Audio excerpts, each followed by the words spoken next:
Hey everybody, welcome to the video. Hope you're doing great. It's July 16th, 2026. CENTCOM just dropped new footage. 2 waves of strikes completed. The second one last night around 9 p.m. Eastern time. We can see new, fresh footage being struck. And there's a difference this time. Not necessarily just coastal radars, not just fast attack boats, missile storage sites, and command centers.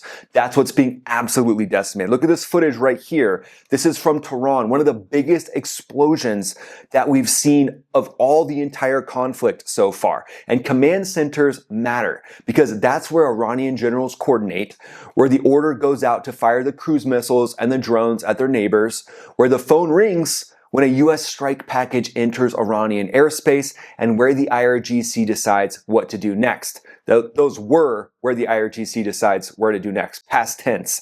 CENTCOM ended that evening of strikes at 2100, and for the first time in 8 days of operation, the gloves are coming off against the IRGC. President Trump has been quoted as comparing them to ISIS, a terrorist organization that gets absolutely decimated. So it looks like they're now put in the same category. So we're not just going to talk about the hardware being hit. We're not going to talk just about the coastal radars being hit, but the actual HQ and basically going straight for the jugular of the IRGC. And then by 0400 local time on Thursday morning, there's videos coming out of Tehran with more explosions. So the US isn't just hitting southern Iran, not just Bandar Abbas, not just the islands, Qasem Island and Tum Island. You can see the imagery right here. Those have been hit extremely hard as well, striking down coastal radars. These are the islands that Iran has called their unsinkable aircraft carriers. Well, yeah, they might be unsinkable, but they're basically now a big platform for a fireworks show. So there's that. But before we get into exactly what the new strategy is, here's what Iran's leadership is saying right now. They're saying the Strait of Hormuz will remain closed until the United States complies with Iran's legal framework governing the waterway. And they called the Strait of Hormuz a red line that they'll never move. Are we surprised? Oh, really? The IRGC not being flexible? Yeah. Anybody having flashbacks to a bad ex? I think the whole world is at this point. They also went on to say that a significant part of Iran's military capabilities hasn't been used. If U.S. attacks continue, Iran's response will go beyond the enemy's expectations. They're like, yeah, we haven't even begun to use our ballistic missiles. And then someone in the background is like, yeah, they just blew up pretty much all of our ballistic missile storage. And they're like, well, we have more that's somewhere in the country, I'm sure, that we can use. And they're like, yeah, they got like a magic 8-ball, but it only tells them yes every time. They're like, yeah, sources say, yes, sir, we do have more ballistic missiles somewhere in the country. And he's like, great, let's fire those. And then he just makes an AI video. He's like, here you go, sir. Here's those missiles being launched. We really scared the enemy this time. And then Vahidi, the IRGC commander, supposedly best friends with General Salami, yeah, that's actually a thing, said enemies will take their wish for our surrender to the grave. So does that kind of sum it all up right there? I mean, basically IRGC, ISIS, I think it's pretty much the same thing at this point. And then Iran's commanders were on record promising escalation, but the CENTCOM forces were already airborne. And let's have a look. F-35, F-18s blasting off of the carrier, just looking strong by the pool. That's the big thing I'm seeing there. Nighttime operations. And there we go. Fresh strikes. Wow. Decimating. They're trying to hide in the trees. Drones. Some of their larger drones being decimated right there. And then the truck bed. Wow. Do you see that truck bed? Basically had a drone on it. And then again, hitting the different communications towers right there. That looked like a multiple impact of Hellfires striking that communications tower. So just incredible to see the new strikes happening in Tehran are focused on new targets. That's got the mullahs in absolute panic mode. So as you can see, these strikes coming in hard.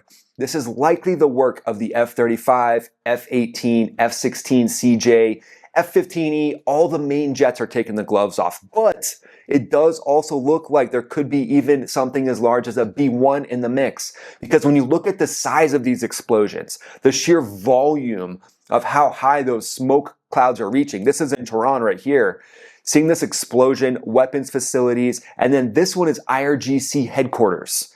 So IRGC headquarters in Tehran, Aerospace Force headquarters, all the different places where the mullahs think that they could keep operating their war machine, their proxy terror machine is a better way to say it, are being absolutely lit up. And when it comes to the B-1, the sheer amount of ordnance that that thing can carry with 4 F-16 afterburning engines, it's really hard to compete with that. So Iran has said that their best stuff isn't deployed yet. It's like, yeah, you lose a race and you're like, oh, I didn't do my best running today. I will do that another day. Oh, yeah. Iran, for sure. Yeah, we're sure you will. Yeah. The Spartan race that you didn't even really begin, that you couldn't even like get 100 yards into, we're sure that you're going to win that. Yeah, absolutely. So it's pretty interesting to me to see how all these things are connected, the way that the IRGC behaves and the way that they prop up proxy armies around the globe. I even flew combat missions against Iran's proxy armies in Afghanistan. That's how far their reach was. And the things that made me successful over there, I actually added into my book, The Art of Modern War, and I think you'll love the personal stories that are in this. I actually recounted a combat mission where we rolled into a troops in contact situation and we didn't quite have clearance to drop weapons yet, but there was a special operator that was pinned down and there was a group of insurgents moving towards him. So I had to think on my feet. I had to pivot and adjust in real time. So I took my F-15E Strike Eagle down to the deck, about 100 to 200 feet off the ground, and over top of the insurgents, I went into max afterburner and made them absolutely scatter. I looked back, saw the dust coming up off the desert floor, and saw that crowd that was wielding AK-47s just absolutely scatter. I think you can apply a lot of those same things to your personal and professional life. So head to mabbook.com, place a pre-order right now. The books are going to ship in fall of 2026, but right now if you place that pre-order, you can get a signed copy, and there are limited amounts of those. So as soon as those signed copies are gone, they're gone forever. So head over to mabbook.com, grab a copy of the book. I think you'll be very glad that you did, and I think you'll have a lot of fun reading it. Thank you so much for the support with the book. So let's rewind to exactly what's gone down here over the last few days, because by the time this morning came around, the conflict had crossed 3 new thresholds in one day. First, CENTCOM fired Hellfire missiles into the smokestack of a Curacao flag tanker, Belma, as it tried to reach Karg Island. So, stopping the traffic flow to and from Karg Island, big part of this blockade. That's Iran's primary oil export terminal, and they were trying to defy the naval blockade. So, first vessel directly engaged in this new stage of the conflict. The Belma had transported 38 million barrels of Iranian crude before CENTCOM disabled it in daylight with a Hellfire missile. The second threshold we're seeing, CENTCOM's evening strike wave that we're seeing take place, completed at 2100 Eastern Time, July 15th, hitting Iranian command centers, air defense sites, missile and drone capabilities, F-15Es, F-35s, stealth jets. We're seeing a new post of that F-35 refueling off of a KC-135 from CENTCOM, and that is no coincidence. That is a big flex of, hey, Iran, we've got F-35s up here, and there's nothing you can do about it. It's even wielding AIM-9Xs on the wingtips. That makes it less stealthy. So it just shows the F-35 doesn't even care. The F-35 is like, yeah, we don't care if we're a little less stealthy. We want a challenge. We want a sporting match. But they're absolutely decimating these coastal surveillance facilities across multiple locations. Also, what we're seeing right now is during these CENTCOM strikes, the third threshold is that the capital's air defenses systems are being eliminated as well. Fars News, which is a not really official, it's a mouthpiece of the IRGC, confirmed activation in both eastern and western districts in Tehran. And then also, CNN has a little news. A resident told CNN they were woken by loud explosions. Yeah, it's wartime, CNN. Like, explosions are going to happen in wartime. And we're going up against evil and rooting out an evil ISIS-like regime. And sometimes that takes explosions. War is terrible. It's really too bad that this has to happen.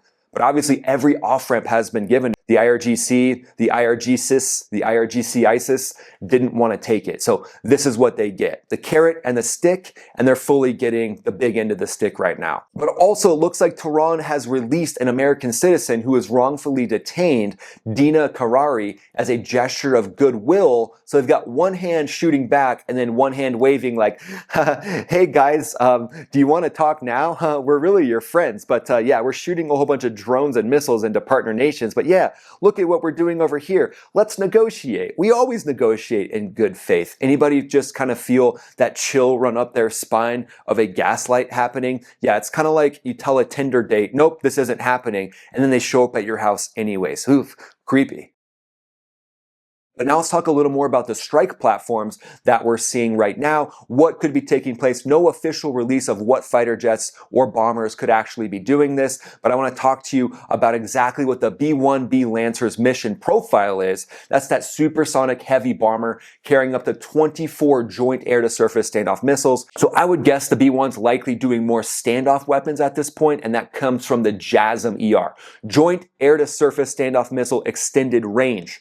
Range exceeding 500 nautical miles, which means the B-1 doesn't need to enter Iranian airspace to reach these command centers deep inside of Iran. It launches from outside threat envelopes, the missile navigates autonomously, and the target goes dark before anyone on the ground even knows anything was airborne. And the B-1's fast. Mach 1.25 at altitude. The JASSM's low radar cross-section also, it does the stealth work after release. So you never have to enter the threat ring, you just have to be within range of your target, within 500 miles, and then let that thing go.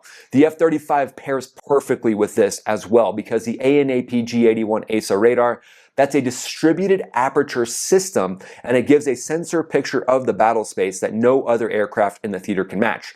It's flying in contested airspace, painting the target picture, suppressing or defeating the remaining air defense nodes with its internal weapons load without even breaking a sweat. It's like, oh yeah, this is just another Wednesday. I'm just out for a nice evening stroll around the beach. B-1 releases its cruise missiles. The F-35 uses its advanced sensors to pass targeting data, and you've basically got the best team of all time. The scope of these targets are mainly command centers, air defense sites, missile and drone capabilities, coastal surveillance facilities, and bunkers. You can see in the target imagery lots of different bunkers around Iran. I mean, there's probably almost hundreds of these things.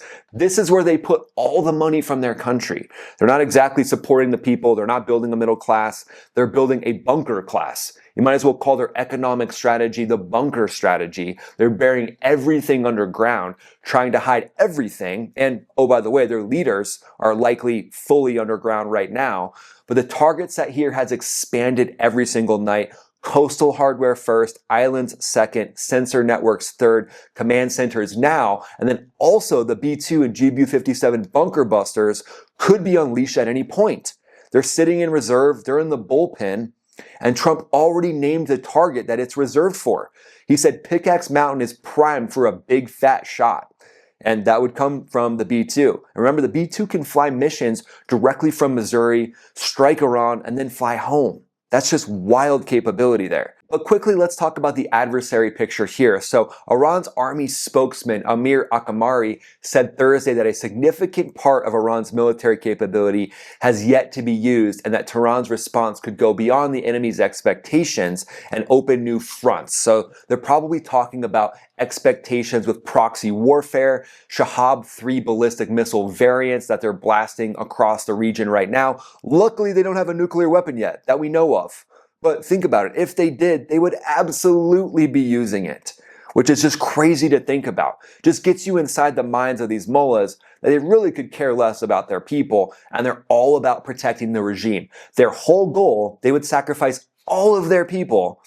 Their whole goal would be to just protect the regime. So Iran's got the missiles, but their command centers are going away. So it's kind of like we just deleted their group chat on where to point their missiles. You made it to the global roundup, my friends. A couple key hitting things that we need to cover. Iraq has shut down every single crude oil loading terminal in the country Thursday after a drone struck a tanker at the Basra export complex. Nobody has claimed the drone. 4 Iraqi oil and security sources confirmed the full suspension on routers. Basra handles the bulk of Iraq's 3.3 million barrel per day export capacity, third largest in OPEC. You add that to Karg Island, which CENTCOM has blocked with a hellfire, showing that they're going to strike ships with a hellfire. And then the Strait of Hormuz itself, with traffic cut down, definitely a reduction in the flow of oil right now. And it looks like oil markets will be going up and down. And that's what the administration has said. The markets are going to go up and down while we finally finish this once and for all. You made it to the 40 Chess strategic analysis section. So let's pull back some layers and look at what all these things all these patterns tell us. So CENTCOM hitting command centers Wednesday night for the first time in 8 days of strikes. Tehran's air defenses activated Thursday morning for the first time in this escalation. Iran released an American hostage, calling it a gesture of goodwill, while its foreign ministry says it has no plans for negotiation and it's doubling down on closing the Strait of Hormuz. President Trump said the U.S. might have to wipe out the IRGC. And then Iran's army said in response that it would open new fronts. So here's what those data points look like on the same board. Iran is running a dual-track strategy, military signaling, humanitarian gestures simultaneously, release a hostage to create diplomatic oxygen, threaten new fronts to create military pressure, keep the negotiation channel somewhat alive through Oman, while the IRGC's firing at Bahrain, Saudi Arabia, Kuwait. The problem is that CENTCOM has now started hitting the infrastructure that makes their dual-track strategy possible. The command nodes and the coordinates, the military track, the communication networks that connect the diplomatic ones. When you lose command centers, you lose the ability to surgically calibrate your military response while simultaneously pursuing a negotiated off-ramp. You start making mistakes, uncoordinated missile salvos, proxy groups acting outside of Tehran's direction, escalation nobody in the civilian government authorized, and when there's no safe quarter for the IRGC, who knows? You could be opening up that envelope for an insurgency of the Free People of Iran, but they would have to be armed. There'd have to be a massive arming campaign and some way to get them weapons. Where do you think we go from here, guys? Do you think we just see increased strikes? Do you think the IRGC will now be treated like ISIS? Let me know in the comments below what you think the strategy will be unfolding over the next week. I'd love to read what you have to say. Thanks so much for watching, guys. Go ahead and head over to mabbook.com. Pick up a signed copy of the book. It's got a lot of things in it that we don't cover here, including a lot of my personal stories from my time flying on the Thunderbirds, close calls there. Basically, one of them where I recovered about 100 feet above the desert floor. That's going to be in the book. And then also some intense combat mission stories will be in there as well. And you can get a signed copy or an unsigned copy at mabbook.com. Those signed copies have limited numbers, so I would say act fast. Thanks so much for watching, guys. We'll see you in the next video. This is Ryan, also known as Max Afterburner, signing off.